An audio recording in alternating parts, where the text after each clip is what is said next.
offering is the truth. Nothing more. It is clear from these rarely seen color television pictures that the crew of Apollo 11 brought a high-resolution color video camera with them on their mission. Yet the only pictures broadcast live from the moon's surface were these from a low-definition black and white camera. In fact, the networks complained because in addition to this, they were forced to shoot the images, second generation, off of a projection TV of the technology of 30 years ago, and were not even allowed to take a direct feed, which further degraded the quality and clarity of the images. Perhaps this was precisely what NASA and the federal government had in mind. After all, it was a first, regardless of where they were. Better to open up their debut mission with fuzzy pictures and numerous blackouts, rather than show too much revealing detail of a false scene that was yet unproven. And finally, the element that seals their fate. Of all the footage of Apollo 11 requested from NASA over a 5-year period, one gem was discovered just before the completion of this documentary. An old reel received by mistake. It contains the raw or unedited footage of the crew of Apollo 11, Michael Collins, Edwin Aldrin Jr. and Neil Armstrong, staging part of their mission for nearly an hour in living color, with exceptionally clear behind-the-scenes audio of conversations discussing the techniques used to achieve a disingenuous picture depicting the Earth at a distance, in order to falsely demonstrate their far journey from it and their ability to survive passing through the Van Allen radiation belts.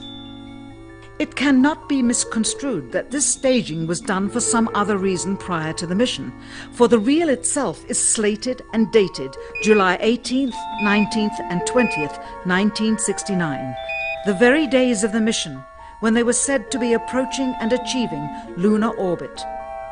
Furthermore, it is apparent they are in genuine zero gravity aboard the actual spacecraft, necessary to convince the mass media of their authenticity, just not any further than Earth orbit, as you will see. In this never-before-seen or heard footage, not only is the radio conversation between the astronauts and Houston Control audible, there is a secondary, private conversation taking place between the crew and a third confidential party, prompting the astronauts with what to say, when to speak, and how to effectively manipulate the camera to achieve the desired misleading effect. NASA claims that the Houston transmissions were the only ones taking place with the astronauts. Listen now as Houston Control initiates a conversation with the crew, only to find them too preoccupied with the behind-the-scenes trickery to respond. Moments pass and the oversight is picked up on by the clandestine third party, who quickly prompts them with talk. Immediately, Neil Armstrong speaks. Hello, Apollo 11. Houston, Goldstone says that the TV looks great. Over.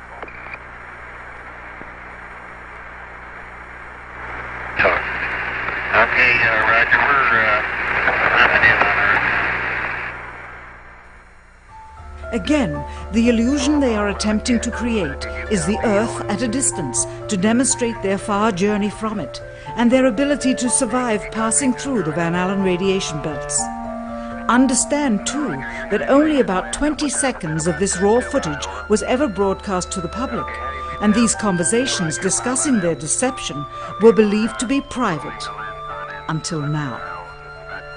Here they discuss that these television transmissions were in fact not broadcast live as everyone believed.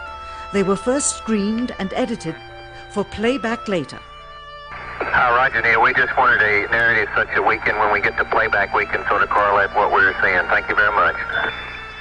Here they discuss the fact that they have turned out the lights and have blocked out sunlight from entering the spacecraft through the other windows, as to not cause any reflected light to fall onto the spacecraft's wall in the foreground. Okay, very good. Well, we shut out the sun coming in some of the other windows into the spacecraft, so it's looking through the number one window, and there isn't any reflected light.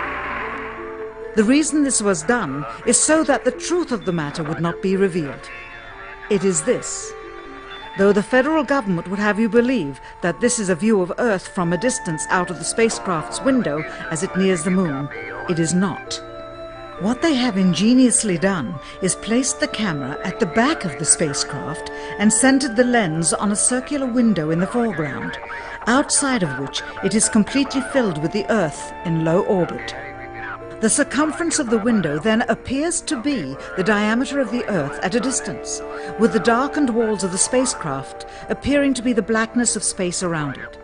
That is why they wanted the interior dark and blocked out the sun from entering through the other windows.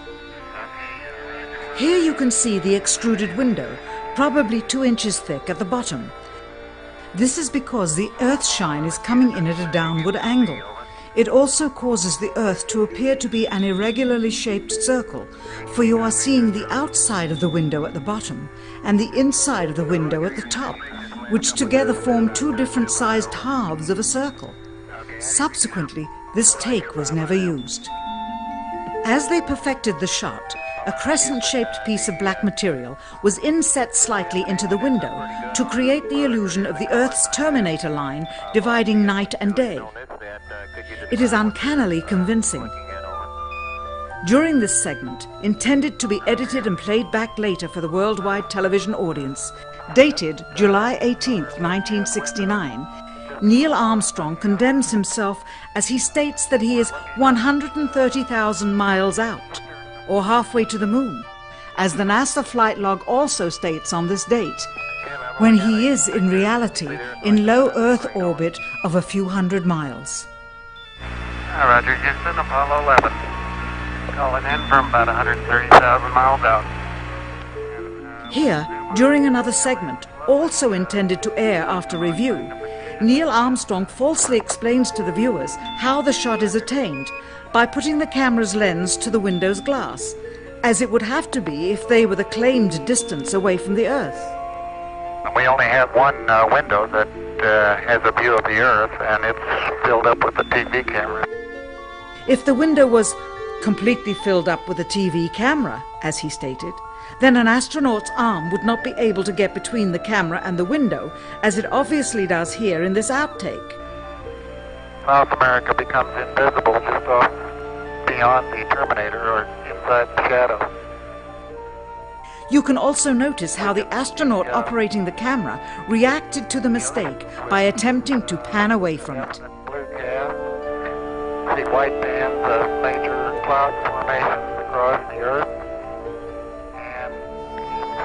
This is a segment that they believed wasn't even being recorded, much less suitable for broadcast, for the lens was being zoomed out and the scene was being changed to that of an interior of the astronauts at work, and apparently the stop button popped back up on the recorder without notice.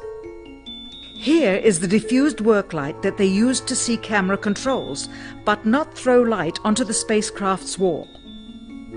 Here they remove part of the crescent insert.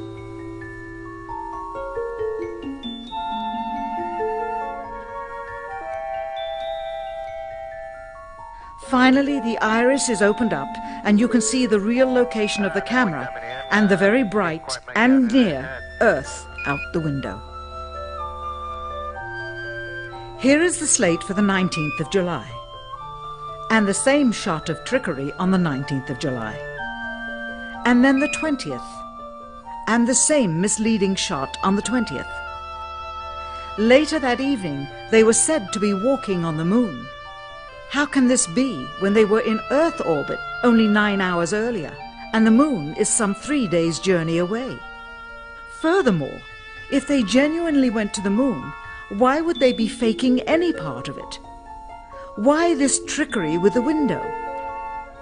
By faking being halfway to the moon, it becomes apparent that they did so because they could not even go halfway, since the same equipment was used on the subsequent missions in the 40 months that followed.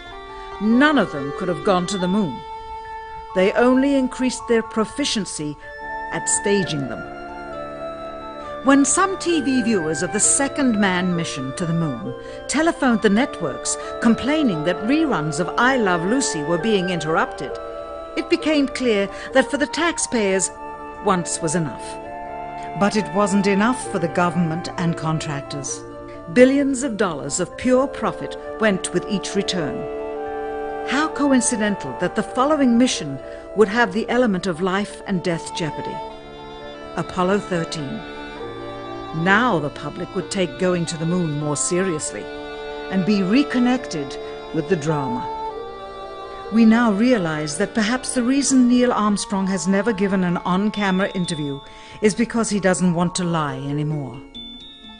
Also surprising is the scarcity of photographs of the mission's chief pioneer, Neil Armstrong, the greatest achievement in human history, and of the man whose first step echoed around the world, dawning a new age of scientific enlightenment. There is only one full-body picture of him on the moon, besides this ghostly reflection. This one, taken by an automatic camera mounted on the side of the lunar module. Perhaps he feared liability should the whole conundrum later become unraveled. Perhaps he has forgotten that he attested to the authenticity of the event with his signature on this plaque engraved by the federal government. In fact, in the more than 30 years since the event, aside from NASA's initial press conference and the occasional brief anniversary remarks where few questions were permitted, he has never given one on-camera interview to anyone, ever. Mr. Armstrong, Bart Sibrel, ABC Digital. Wanted to give you the opportunity to swear on the Bible that you walked on the moon. Will you put your left hand on the Bible and swear to God that you walked on the moon? Gentlemen. Mr. Sibrel. Yes? If you really walked on the moon, why would you not do that? So why don't you just put the end to the record in the argument and put your hand on the Bible, swear to God you walked on the moon. Mr. Sibrel, knowing you, that's probably a fake Bible. Really? Well, no, it's a real Bible. You have the opportunity to have $5,000. The meeting is not open. Well, you have $5,000 cash. You can give it to charity if you swear on the Bible that you walked on the moon. So why don't you put your hand on the Bible and swear to God that you walked on the moon? Mr. Sibrel, you do not deserve answers. Neil Armstrong, you mean the first man to walk on the moon? Talk about a fish story. Yeah. Man, and they're buying it. Oh, yeah.